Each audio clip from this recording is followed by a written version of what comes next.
Assalamualaikum warahmatullahi wabarakatuh. Salam bahagia untuk kita semua. Saya Wiwiyanti, guru SD Negeri 02 Wangkelang, calon guru penggerak Angkatan 9 Kabupaten Pemalang. Kali ini saya akan memaparkan demonstrasi kontekstual modul 1.1 Pemikiran Filosofis Ki Hajar Dewantoro, yaitu pendidikan yang berpihak pada murid. Pemikiran filosofis Ki Hajar Dewantoro. Pertama, pendidikan merupakan persemaian benih-benih kebudayaan. Pendidikan merupakan kegiatan membentuk peradaban. Pendidikan menanamkan budi pekerti dan nilai kemanusiaan yang merupakan sumber dari kebudayaan. Di sekolah, pendidik menebalkan tingkah laku positif, nilai kemanusiaan dan budaya, sehingga membentuk karakter anak yang nantinya menjadi manusia beradab. Kedua, pendidikan itu menuntun.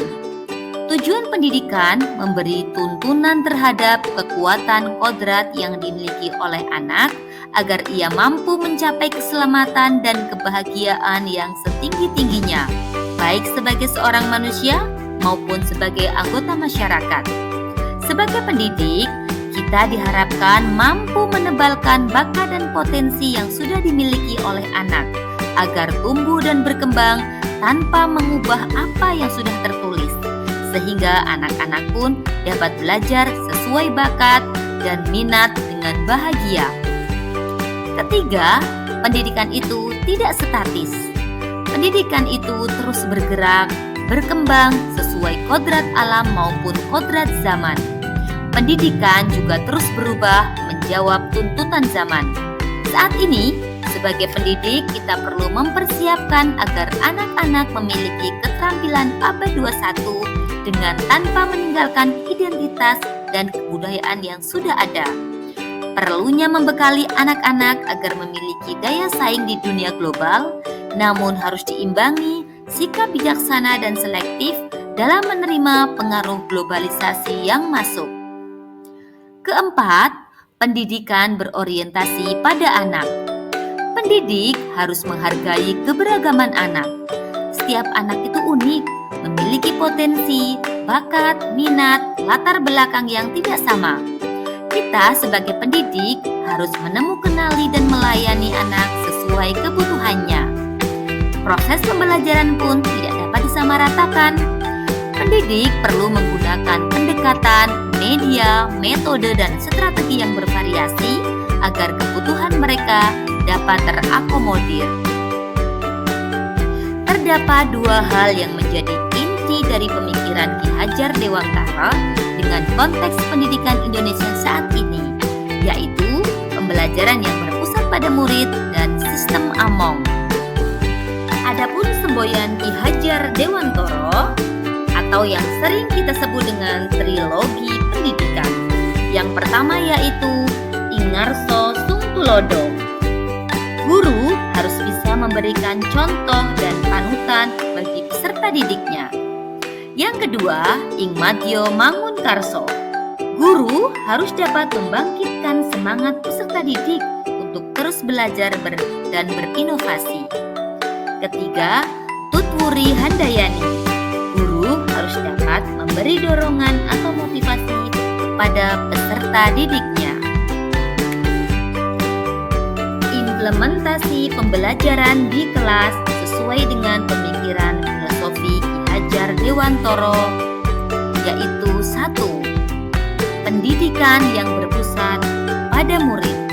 Pendidikan berpusat pada murid dilaksanakan pada sekolah saya untuk membentuk murid yang mampu berpikir kritis, kreatif, inovatif, dan mandiri sesuai dengan tumbuh kembang murid. Adapun contoh kegiatan di sekolah yang berpusat pada murid diantaranya yaitu pembelajaran inquiry, diskusi kelompok, dan metode pembelajaran lainnya. Selain itu, sekolah juga mengadakan ekstrakurikuler seperti pramuka, drum band, tari, calung, dan lain-lain. Kedua, pendidik sebagai role model. Semua tingkah laku guru, baik di kelas maupun di luar kelas, akan menjadi contoh untuk murid-muridnya. Untuk itulah, guru harus menjadi role model atau teladan bagi murid agar murid mempunyai budi pekerti yang luhur. Adapun contoh penerapan role model di sekolah diantaranya yaitu Bapak Ibu guru bertutur dan berlaku sopan, disiplin waktu, aktif dan semangat, membimbing siswa dalam berbagai kegiatan di dalam maupun di luar kelas. Dalam penerapan pemikiran filosofis Ki Hajar Dewantoro, tentu saja ada tantangan dan solusinya. Yang pertama, tantangan. Dalam era globalisasi ini, derasnya arus informasi dan pengaruh budaya asing menyebabkan daya selektif dan kemampuan memfilter dalam diri anak semakin berkurang. Hal ini tentunya menyebabkan kekhawatiran akan tergerusnya nilai budaya lokal, budi pekerti, karakter Pancasila, nilai keagamaan, dan lain sebagainya.